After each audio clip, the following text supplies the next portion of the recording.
This is the story from the New York Times. Suspect in Capitol attack appears to have been a follower of Louis Farrakhan. For those that aren't familiar, he is the leader of the Nation of Islam, who has repeatedly promoted anti-Semitism.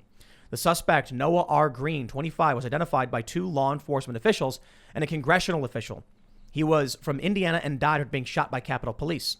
On Facebook, Mr. Green had posted speeches and articles written by Mr. Farrakhan and Elijah Muhammad, who led the Nation of Islam from 1934 to 1975, that discussed the decline of America. 2 law enforcement officials confirmed that the Facebook page, which was taken down on Friday, had belonged to Mr. Green. Mr. Green posted on Facebook about his personal struggles, especially during the pandemic. Quote, "To be honest, these past few years have been tough, and these past few months have been tougher. I have been tried with some of the biggest unimaginable tests of my life. I am currently now unemployed, and I left my job partly due to afflictions." He also spoke on Facebook about the end times and the Antichrist. On March 17th, he posted a photo of a donation he made to the Norfolk, Virginia chapter of the Nation of Islam, along with a video of Farrakhan's speech entitled "The Divine Destruction of America." Later that day, he encouraged his friends to join him in studying the teachings of Farrakhan and Mr. Muhammad.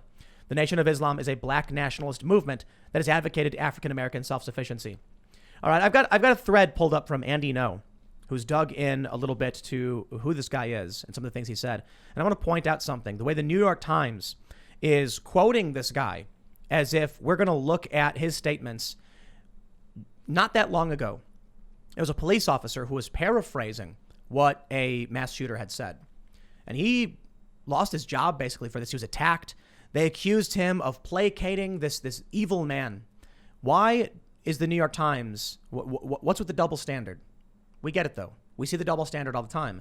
The mainstream establishment, corporate press, and politicians are deferential to left-wing extremism. They would come out with in seconds condemning this and saying everything you'd expect them to say, terror, ban guns, all of that stuff, if this actually was a white person, as we've often seen.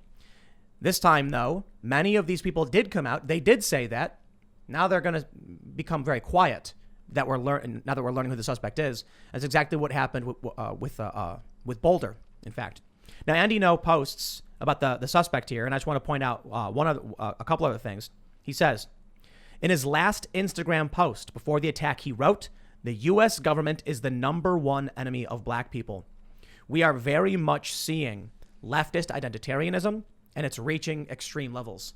When it comes to Antifa and Black Lives Matter, we've long seen what I refer to as like blunt force extremism, in that the attacks they engaged in weren't the most violent or most lethal, but they were consistent, and there were several instances of them. So when these riots start and they burn down buildings and they cause massive destruction, the loss of life is extensive across the country. But the media, as I mentioned, deferential. When it comes to these mass shooters, these are high profile, very acute instances where everyone's attention is just grabbed instantly. So when you're dealing with endless Antifa and Black Lives Matter violence, but on average, they're punching people and they're beating people, that stuff doesn't become national news. Now, as things become hyperpolarized, this may be a one-off, and hopefully this is just some sick man and that's the end of it. But it may be that things are going to get even worse from this. I know maybe it's a bit pessimistic for me to say, but I can already see the demands that we ban guns over this, that we reinstate security around the Capitol, lock it down, send in the National Guard. Now, a lot of these people were saying this before they realized this shooter was actually a black nationalist. But we have this tweet from Rep. Ilhan Omar. She said the death toll would have been worse if the assailant had an AR-15 instead of a knife. Just completely unrelated to what happened.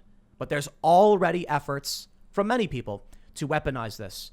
So I don't know what you guys think. It's always hard to kind of segue into a conversation where we're dealing with such serious news topics and, kind of this hyperpolarization. But I suppose considering, we've all talked about this, I'm curious your thoughts, Julie, on the hyperpolarization, the conflict, the security state, and, everything's been going on.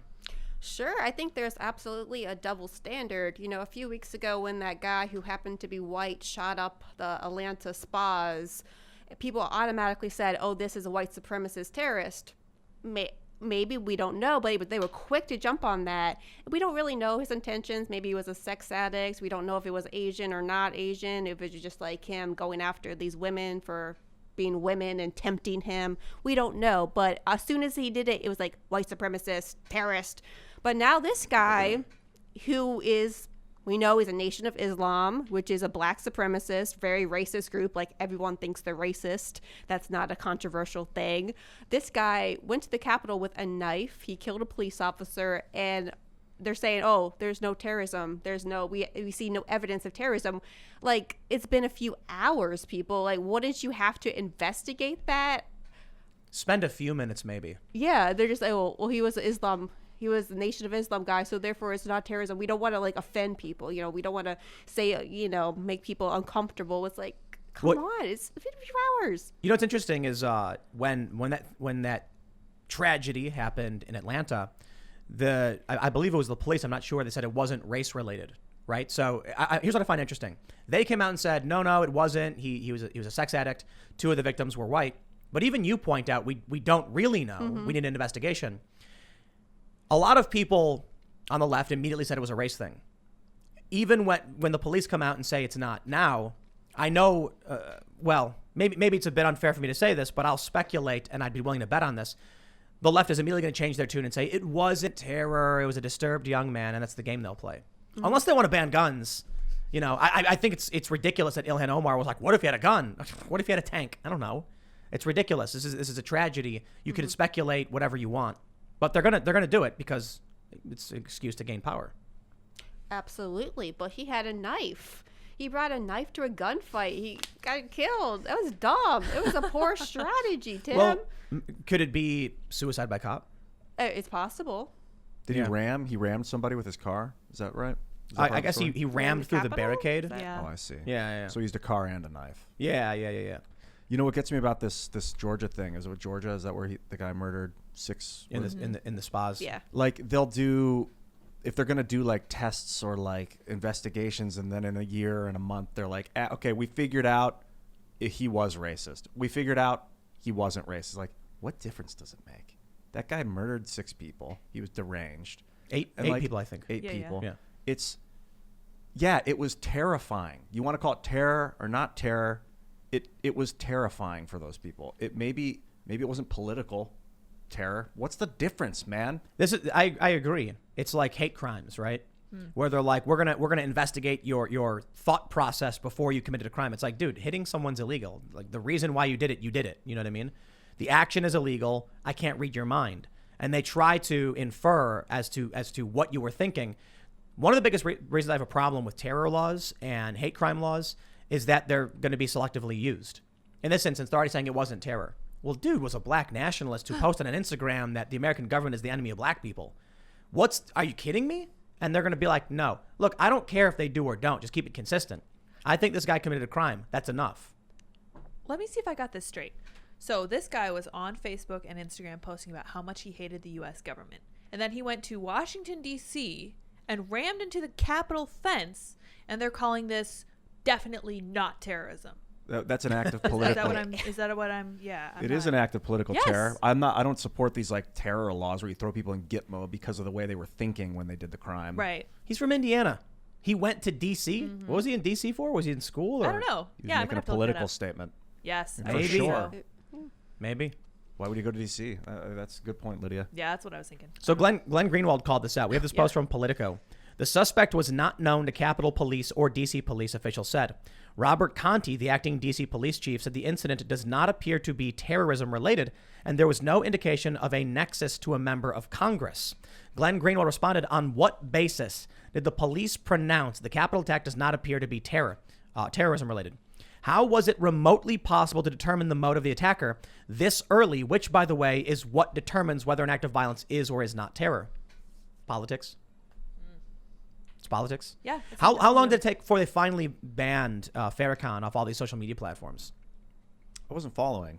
I don't know. They got rid of all the white nationalists.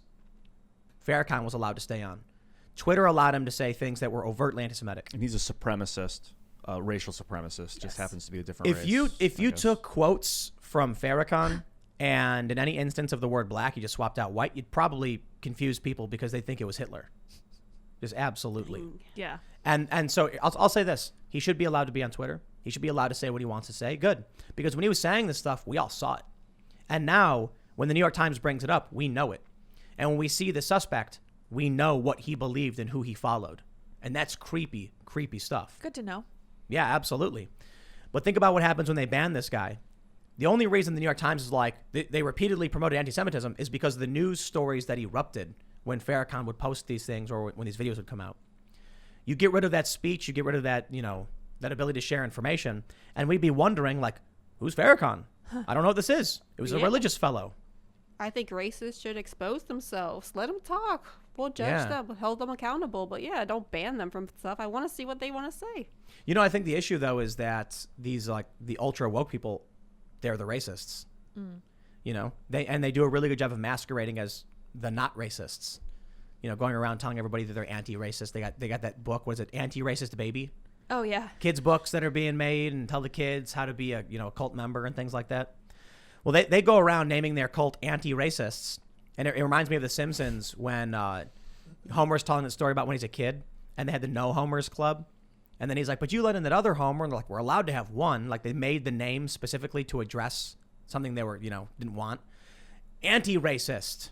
And then they go around literally discriminating based on race and encouraging overt, hardcore identitarianism and anti-Semitism.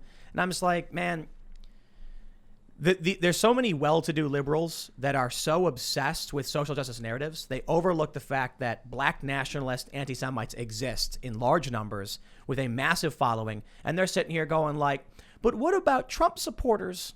What about them? We're going to wave a little American flag around? I get it. The people at the Capitol, there's a decent amount of people that went crazy and stormed the Capitol. That was bad. But you compare that to everything we've seen and the strength of the movement from things like, Farrakhan. It's just not even a question. But that stuff's just, they ignore all that. This actually seems to be a prevalent thing in the African American community, because if you look at the attacks on Jewish people in New York City, majority of them are done by a certain ethnic minority. Shh. I know you can't say it, but you can look at the videos and you can be like, oh my gosh, this is like actually a problem in their community. And I wonder if that is the influence of the Nation of Islam. I don't know. Sorry. No, go ahead. Go ahead. I think that's why the Atlanta spa shooting got so much outrage, because it was a white dude. And I think they were secretly happy that it was a white person to say, oh, these white people hate Asian people. Honestly, I've never met a white person that hates Asian people. I love Asian people. Right. I wish they would move in next to me. I want my kid to go to their schools. I love Asian people. I think it could be a problem in the black community. I've heard there's tensions between the Asians moving in and having like stores and like liquor stores and convenience stores, and they think they're making profits off the black people. I don't know, that's not my community, but I've heard there's tension there. But they want to focus on, oh, these white people hate Asian people. I don't think that's really a huge thing.